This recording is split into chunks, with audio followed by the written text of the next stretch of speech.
Today we're breaking down revenue recognition, one of the most important ideas in accounting. This video has 25 sections, and I'll try to keep it short so it's easier to digest, and by the end of this video you will have a complete understanding of what revenue recognition is and why it's one of the most important topics in accounting. Section 1. What is revenue recognition? Revenue recognition answers one question: when should a business record revenue? Revenue is recognized when the work is done, not when the money arrives. Revenue recognition tells you when a company can officially record revenue. It isn't based on cash, it's based on performance. You recognize revenue when you've earned it, not earlier, not later. Section 2. Why do we need revenue recognition? Reason 1 is accuracy. Financial statements must reflect reality, not cash timing. Reason 2 is to prevent manipulation.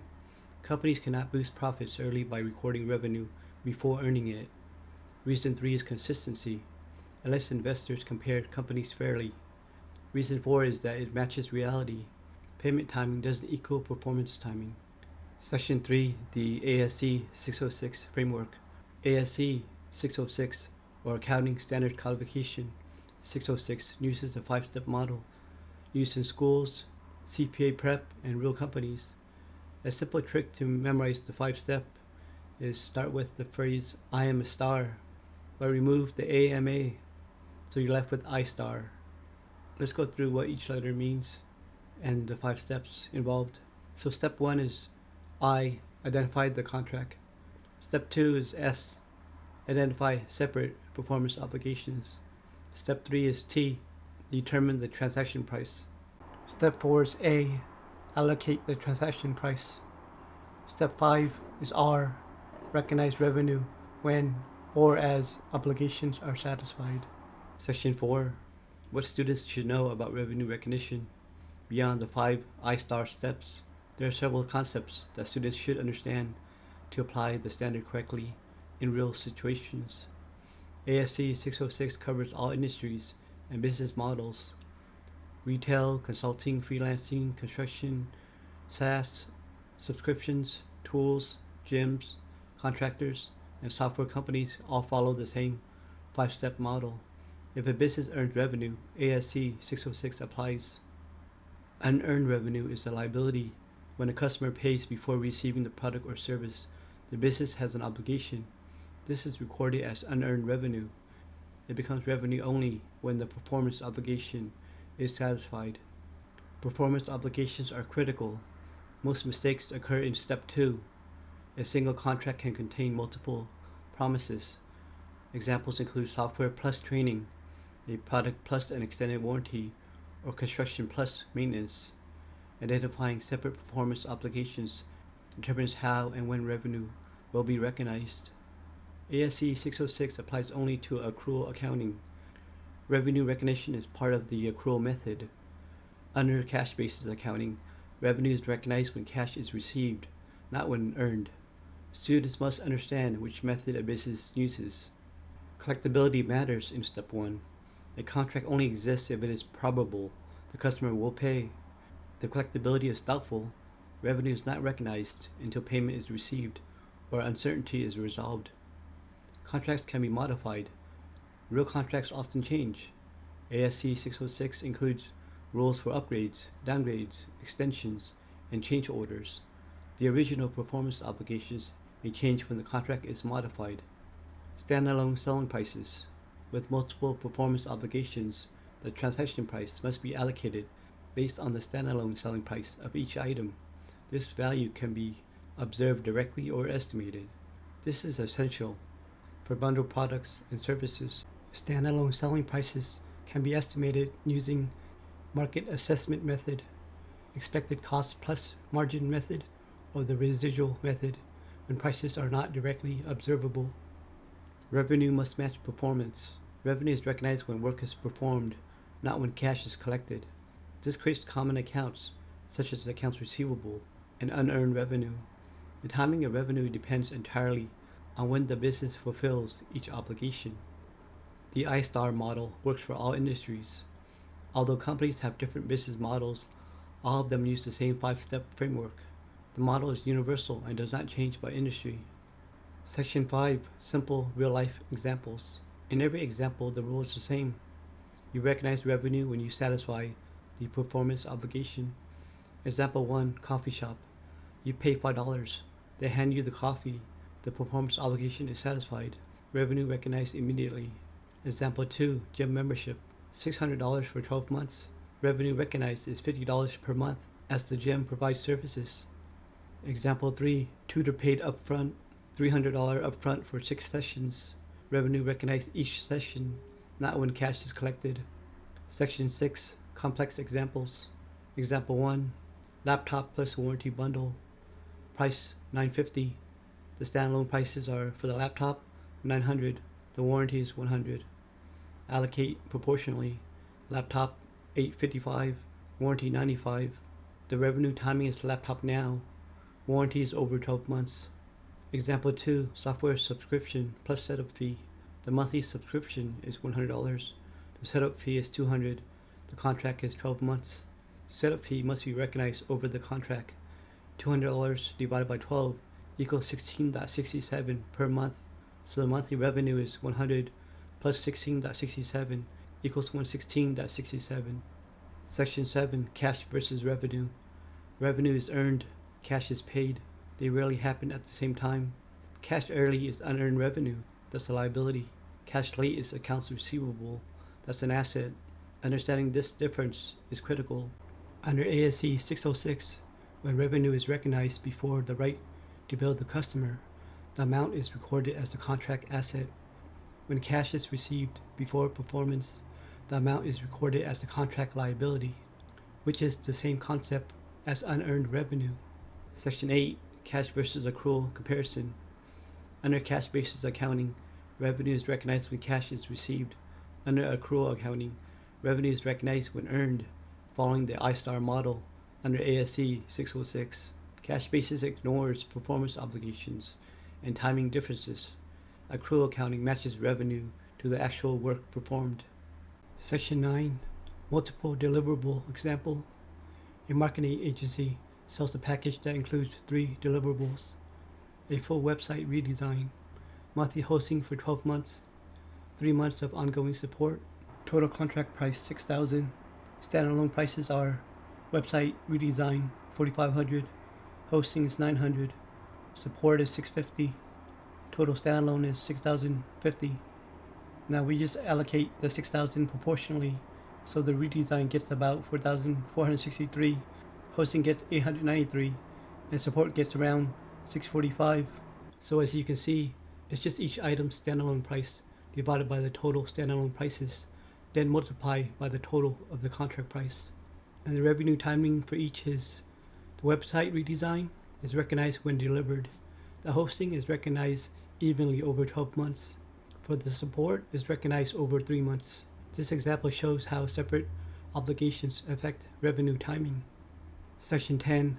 Construction in progress versus construction complete. Long-term construction contracts often span many months or years. Under ASC 606, revenue can be recognized either over time as work is performed, at a point in time when the project is completed. Most construction companies qualify for overtime recognition because the customer controls the asset while it is being built. Construction in progress is an asset account used when revenue is recognized over time. It represents the value of work completed to date. CIP increases as the costs are incurred. Revenue is recognized. The project progresses. At completion, CIP is closed out once the performance obligation is fully satisfied. Then there's the construction complete point in time. If the customer does not control the asset until the project is finished, revenue is recognized only at completion. In this case, CIP is not used and all revenue and profit appear at the end of the project. Example 1 for revenue recognized over time, CIP. Contract price is $2 million. Estimated total cost is $1,500,000. Year 1 costs are $600,000. Percent complete, $600,000 divided by $1,500,000 equals 40%. So the revenue recognized is 40% times $2 million equals $800,000. Example 2. Revenue recognized at completion, point in time. Contract price $2 million. All work completed in year 2. Customer does not control the asset during construction. Year 1, costs incurred are $600,000. No revenue or profit. CIP not used. Year 2, project completed. Revenue recognized is $2 million. Costs recognized is all costs. Profit recognized at completion. So as you can see, revenue depends on when control transfers.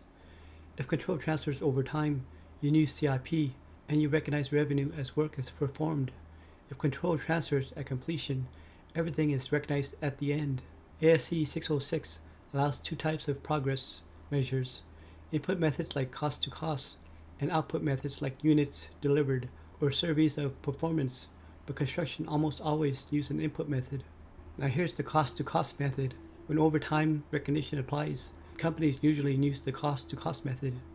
Percent complete equals cost to date divided by total estimated costs. Revenue to date equals percent complete times total contract price. Profit to date equals revenue to date minus costs to date. This method matches revenue with work actually performed. Revenue method versus profit method. There are two ways to calculate using percent complete, but both give the same result. For the revenue first method, use percent complete to calculate revenue to date. Subtract costs to get profit to date. For the profit first method, find total contract price equals contract price minus total estimated costs. Apply percent complete to total profit to get profit to date. Add costs to get revenue. So here are the steps for the total contract profit method. Step 1, total contract profit equals total contract price minus total estimated costs. Step 2, percent complete, cost to date divided by total estimated costs. Step 3, profit to date equals percent complete times total contract profit. Step 4, profit this period equals profit to date minus prior profit. So revenue this period equals cost this period plus profit this period. So as you can see, both the revenue first and the profit first versions start with percent complete. They simply choose whether to compute revenue first or profit first, but the final numbers are identical. Section 11, variable consideration. Variable consideration occurs when the transaction price depends on future events. Examples include discounts, rebates, bonuses, penalties, price concessions, refunds, and performance bonuses. ASC 606 allows two estimation methods: expected value method and most likely amount method. Students must estimate the amount they expect to receive and they include it in the transaction price as long as it passes the constraint test. Section 12, constraint on variable consideration. Revenue can only include variable amounts if it is probable that there will be a significant reversal later. This protects against overestimating revenue early. If outcomes are uncertain, companies must exclude variable amounts until uncertainty is resolved. Section 13, significant financing component. A contract has a significant financing component when the timing of payments provides a benefit either to the customer or the company. Examples: customer pays years early, customer pays years later, zero interest plans with long terms. The company must adjust the transaction price using the appropriate interest rate. Interest effect recorded as interest income or expense. Section 14, non-cash consideration. If a customer pays in goods, services, stock, crypto, or other non-cash assets, revenue is measured at the fair value of the non-cash consideration received. If fair value cannot be determined, use the standalone selling price of the goods or services transferred. Section 15, consideration payable to a customer. If a business pays, rebates, or credits money back to a customer, the amount is treated as a reduction of the transaction price, unless the payment is for a distinct good or service the customer provides. Examples include coupons, slotting fees, rebates, loyalty credits. Section 16, principal versus agent. Principal is the one who controls the good or service before transfer, recognizes revenue at the gross amount. Agent is the one who arranges for goods or services to be provided, recognizes revenue at the net commission amount. Common examples of agents are travel agents, delivery platforms, marketplaces. Section 17, Licensing Revenue. ASC 606 differentiates between functional licenses, recognized revenue at a point in time. Examples: movies, software, patents. Symbolic licenses, recognized revenue over time. Examples: brand names, trademark rights, sports logos. Section 18, Contract Costs. Incremental costs. These costs incurred only because the contract was obtained, such as sales commissions. These are capitalized and amortized. Fulfillment costs. These are costs necessary to fulfill the contract that are expected to be recovered. These are also capitalized if they meet criteria. Section 19, Contract Modifications. A contract modification happens when parties change scope, price, or both. There's three outcomes: modification treated as a separate contract, modification added to existing contract, modification combined with existing obligations. Depends on whether goods or services added are distinct and whether pricing reflects standalone prices. Section 20, Rights of Return. If customers can return products, businesses must record revenue for items expected to be kept, refund liability for expected refunds, asset for the right to recover returned inventory. This ensures revenue is not overstated. Section 21, Warranties. There are two types: assurance type and service type. The assurance type is included in the sale, no separate performance obligation, expense only. The service type is extended warranty, separate performance obligation, revenue recognized over the warranty period.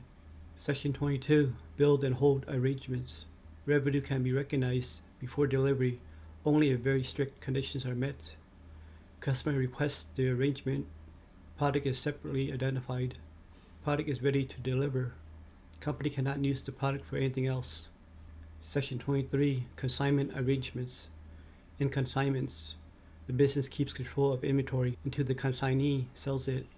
Revenue is recognized only when the consignee sells the product. Control transfers to the end customer.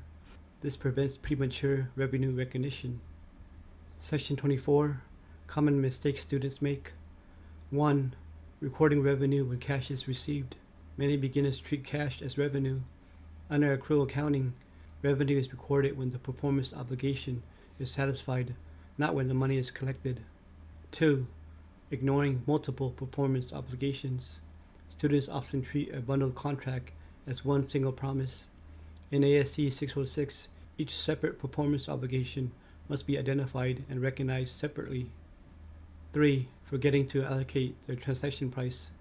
When a contract has more than one obligation, the total price must be allocated based on standalone selling prices.